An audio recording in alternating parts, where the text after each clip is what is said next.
Que a paz do nosso Senhor e Salvador Jesus esteja sobre todos os irmãos. Gostaria de falar com os irmãos nesta oportunidade a respeito da importância da doutrina para o bom andamento da Igreja do nosso Senhor e Salvador Jesus Cristo. Existe um velho ditado que diz: doutrina não mata a Igreja, o que mata a Igreja é o pecado. Todos nós sabemos que o que conserva uma igreja é a doutrina, é o ensinamento da palavra do Senhor nosso Deus.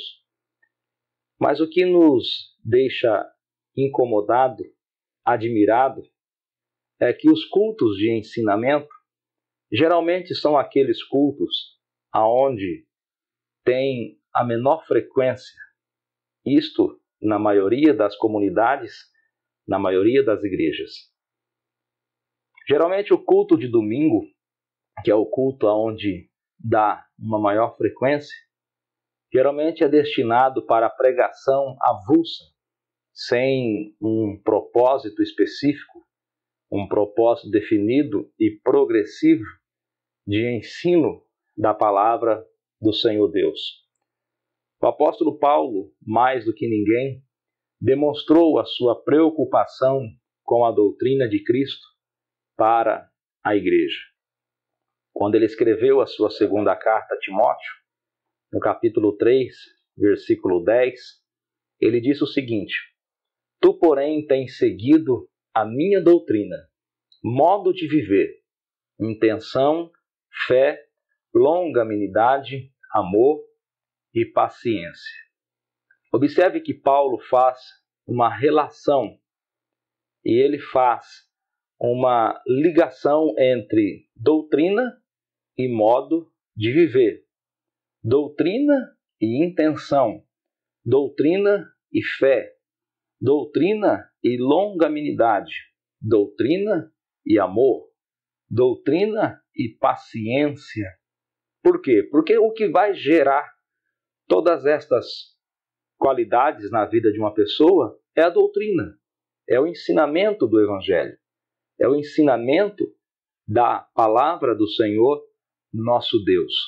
Paulo se preocupou tanto com a doutrina que ele por várias vezes recomendou que os seus companheiros de ministério viessem a zelar da doutrina. Escrevendo a sua carta aos Romanos, no capítulo 16, versículo 17, ele diz: Rogo-vos, irmãos, que noteis os que promovem dissensões e escândalos contra a doutrina que aprendestes. Desviai-vos deles. Observe, sobre este versículo, por exemplo, está a base para aquilo que acontecia na igreja tempos atrás. Quando a igreja percebia que uma pessoa estava pecando contra o Senhor de forma deliberada e que esta pessoa era uma pessoa que não queria rever as suas posições, que não queria se arrepender do seu pecado, o que a igreja fazia? A igreja disciplinava e, de certa forma, colocava essa pessoa de lado. Essa pessoa já não tinha mais aquele privilégio de estar participando das bênçãos da comunhão de Cristo Jesus na igreja. Aquela pessoa era desligada do rol de membros e ela só tornaria a desfrutar plenamente de todas as bênçãos que o Senhor Jesus oferece à sua igreja, ao seu povo, quando ela realmente se arrependesse e aceitasse a disciplina. Paulo diz que a igreja deve observar aqueles que promovem dissensões e escândalos contra a doutrina de Cristo.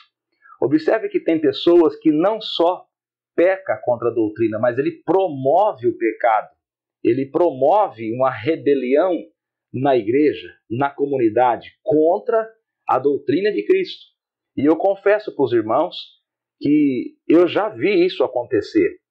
Eu já vi até mesmo pregador se aproveitar da oportunidade que tem para combater a doutrina ensinada na igreja, para afrouxar a doutrina, para trazer o pecado para dentro da igreja, como se ele próprio fosse um advogado do pecado. O apóstolo Paulo, escrevendo a sua primeira carta a Timóteo, capítulo 4, versículo 6, ele diz: propondo estas coisas aos irmãos, serás bom ministro de Jesus Cristo. Ou seja, o bom ministro é aquele que propõe, é aquele que expõe a palavra do Senhor nosso Deus como ela é aquele que zela da doutrina. Ele diz: propondo estas coisas aos irmãos, serás bom ministro de Jesus Cristo, criado com as palavras da fé e da boa. Observe que a doutrina não é má, a doutrina não é ruim. Ruim é o pecado. A doutrina, Paulo diz que ela é boa. A boa doutrina que tens seguido. Ainda no versículo 16 da sua primeira carta a Timóteo, capítulo 4, Paulo diz: tem cuidado de ti mesmo e da doutrina.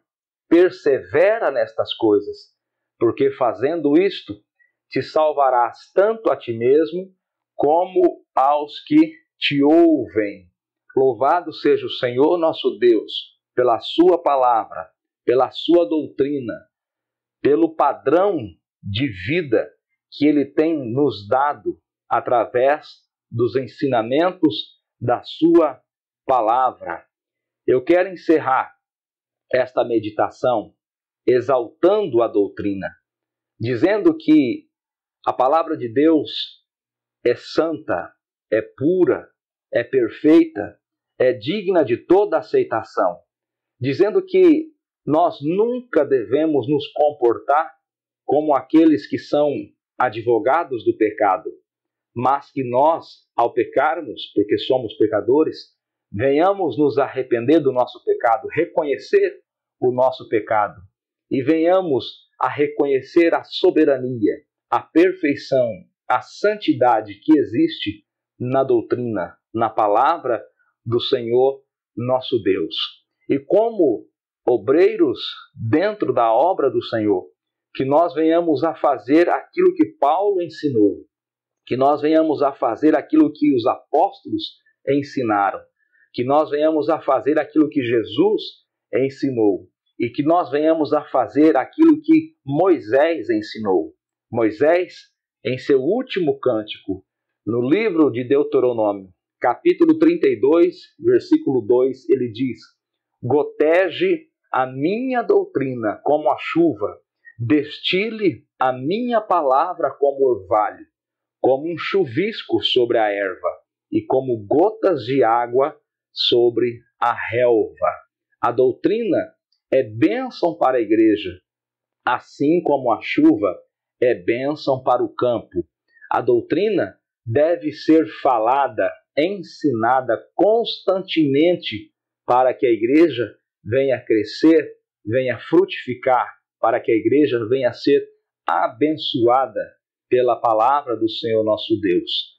Que nós venhamos a se preocupar em aprender, em absorver e também em transmitir a doutrina do nosso Senhor e Salvador Jesus.